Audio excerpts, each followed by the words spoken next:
sibat kaya punta. Ulong na!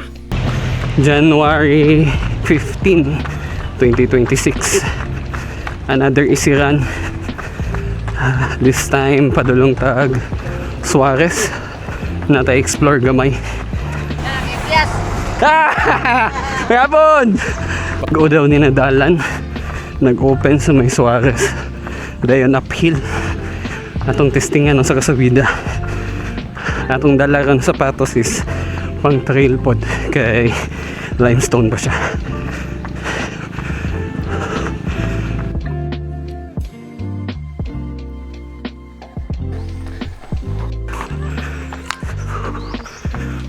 Okay, nakita na ako. Taasa niya sa video eh. Impas niya tani. Woo!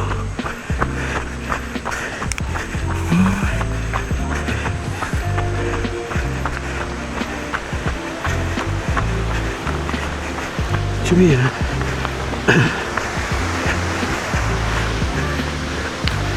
Let's go. Muna ni siyang start sa subida. Isa ko mag-drone shot kay kasi hindi kaya sa kong battery. I-jog lang sa nato. First hill. Grabe ka steep. Loose limestone na rocks. Then napay sunod. May gani na pahulay na gamay na slope na lang gamay na slope before another assault. Taas na ito 176 akong heart rate. Hinay king pace. Padayon ta. Abi na kog mo na to. Napatay last. Mark mo na ni last kay padulungan ni sa dalan pa Abaga. Abaga nanukan road.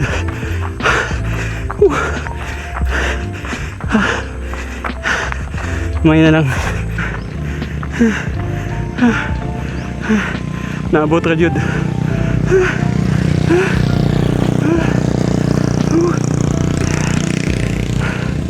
Abaga na ni dere.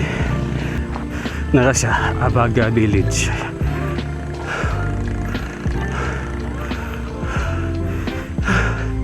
Elevation gain padulong dere 174 gikan sa balay.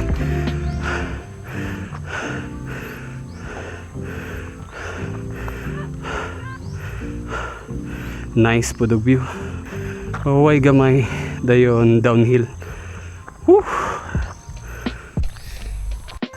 U-turn ako 4.4 kilometers gikan sa balay. Downhill na ta, limestone. Woo! Muna yung lami. Let's go.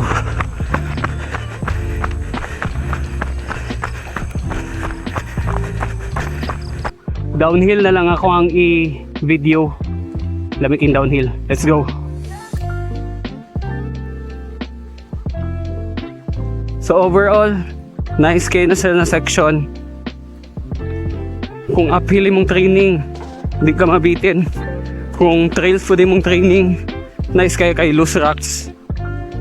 So similar ang terrain sa mo ang ginapraktisan.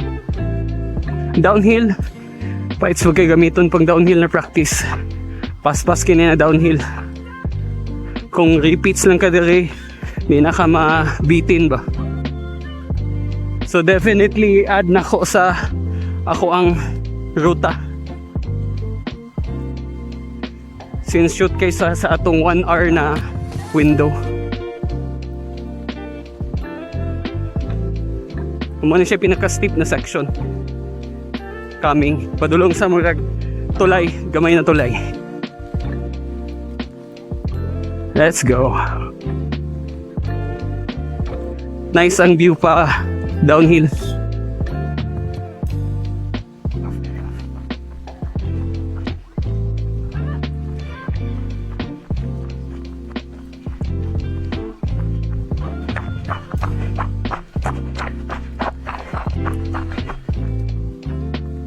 Yeah. Napay mga mountain bike mo.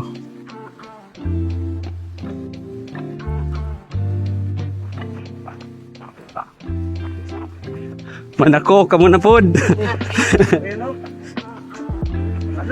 Kabalos, kabalos.